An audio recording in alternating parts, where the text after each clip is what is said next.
कई बार अगर इस दौरान महिला कुछ खाना पीना लेती है तो उनको वॉमिटिंग की शिकायत हो सकती है। और अगर पूरी तरह से होश में नहीं आए हैं तो कभी कभी ये जो वॉमिटस है वो सांस की नली में जाके खतरनाक भी हो सकता है, जानलेवा भी हो सकता है। तो इस बात का ध्यान रखें जब भी कोई महिला।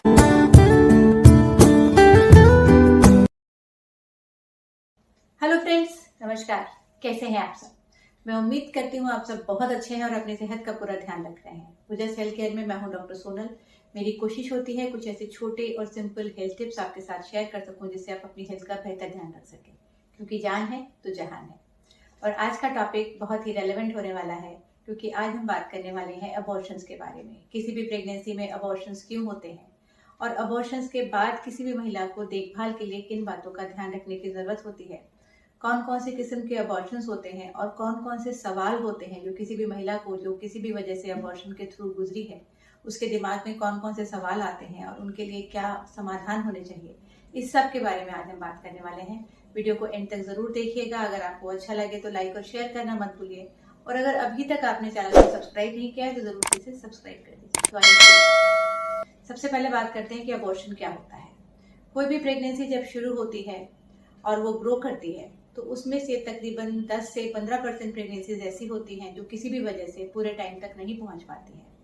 और एक एज ऑफ वायबिलिटी को डिसाइड किया गया है, जिससे कि ये डिसाइड होता है कि वो बच्चा जो कि गर्भाशय में है किस एज के बाद हम उसे वायबल मान सकते हैं, यानी कि वो बच्चा अगर वो डिलीवर होता है तो उसको किसी भी तरीके से बचाया जा सकता है एनआईसीयू में रख के। तो ये एज ऑफ वायबिलिटी होती है, ये तकरीबन होती है 28 वीक्स, या अगर हम मंथ्स में देखें तो 6.5 महीने कंप्लीटेड। तो जो प्रेगनेंसी एज ऑफ वायबिलिटी से पहले टर्मिनेट हो जाती है किसी भी वजह से, उनको अबॉर्शन कहा जाता है। अबॉर्शंस मेनली दो तरीके के होते हैं, स्पॉन्टेनियस और इंड्यूस। स्पॉन्टेनियस अबॉर्शंस वो होते हैं जो कि अपने आप से किसी वजह से प्रेगनेंसी टर्मिनेट हो जाती है, और इंड्यूस अबॉर्शंस वो होते हैं कि जो कि अनवांटेड प्रेगनेंसीज है या कभी किसी वजह से ऐसा हो सकता है कि होने वाले बच्चे में कोई डिफेक्ट्स हैं जिसकी वजह से प्रेगनेंसी को टर्मिनेट करने की जरूरत पड़ सकती है। तो ये आते हैं इंड्यूस के कैटेगरी में।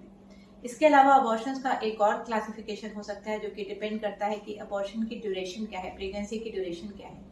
उसमें एक फर्स्ट ट्राइमेस्टर अबॉर्शंस होते हैं जो तकरीबन 12 वीक्स कंप्लीट से पहले जो अबॉर्शंस होते हैं उनको फर्स्ट ट्राइमेस्टर अबॉर्शन कहा जाता है, और वे अबॉर्शन जो कि फर्स्ट ट्राइमेस्टर कंप्लीट होने के बाद होते हैं या 12 वीक्स से ऊपर होते हैं उनको सेकेंड ट्राइमेस्टर अबॉर्शन कहा जाता है। अब बात करते हैं कि किसी भी अबॉर्शन के बाद किसी महिला को देखभाल के लिए किन बातों की ध्यान रखने की जरूरत होती है, या ऐसे कौन से सवाल होते हैं जो किसी भी महिला के दिमाग में आते हैं।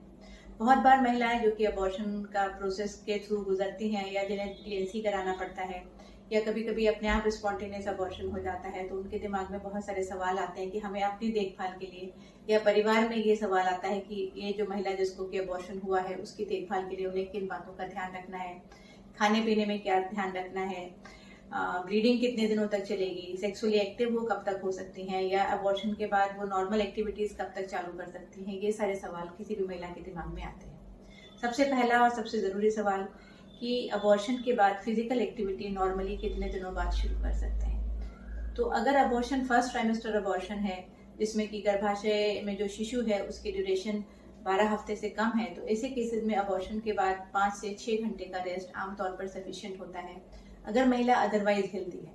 कभी कभी कुछ केसेस में अगर महिला पहले से एनीमिक है या वीक है तो उसमें हम 10 से 12 घंटे के रेस्ट को एडवाइज कर सकते हैं, बट अदरवाइज 5 से 6 घंटे का रेस्ट सफिशिएंट होता है। इसके बाद डाइट में किन बातों का ध्यान रखें। ज़्यादातर जो फर्स्ट ट्राइमेस्टर अबॉर्शंस होते हैं ये जनरल एनेस्थीसिया में किए जाते हैं, और ऐसे केसेस में 3 से 4 घंटे अबॉर्शन के बाद महिला को निल ओरल या बिना कुछ खाने पीने के रखना पड़ता है, क्योंकि कई बार अगर इस दौरान महिला कुछ खाना पीना लेती है तो उनको वॉमिटिंग की शिकायत हो सकती है, और अगर पूरी तरह से होश में नहीं आए हैं तो कभी कभी ये जो वॉमिटस है वो सांस की नली में जाके खतरनाक भी हो सकता है, जानलेवा भी हो सकता है। तो इस बात का ध्यान रखें जब भी कोई महिला अबॉर्शन के लिए जाती है तो उसके बाद अगर उन्हें जनरल एनेस्थीसिया में अबॉर्शन किया गया है तो 3 से 4 घंटे कोई भी खाने पीने की चीज़ें उन्हें नहीं देनी है। और जब भी उन्हें डाइट शुरू की जाती है तो इस बात का विशेष ध्यान रखें कि कोई भी व्यक्ति उसको सुपरवाइज करे। महिला को भली भांति बिठाने के बाद ही सबसे पहले लिक्विड शुरू किया जाए और उसको थोड़ी थोड़ी मात्रा में सिप सिप करके देना चाहिए, और अगर महिला उसे आराम से ले पा रही है, स्वेलो कर पा रही है और अपने पूरे सेंसेस में है, उसके बाद ही उन्हें नेक्स्ट मील दिया जाना चाहिए। अब बात करते हैं कि खाने पीने में किन परहेजों का ध्यान रखने की जरूरत है। आमतौर पर फर्स्ट ट्राइमेस्टर अबॉर्शन में 6 घंटे के बाद लिक्विड डाइट शुरू कर सकते हैं, और तकरीबन 12 घंटे के बाद नॉर्मल रेगुलर डाइट, जो कि कंप्लीट डाइट कोई महिला लेती है, उसको शुरू किया जा सकता है।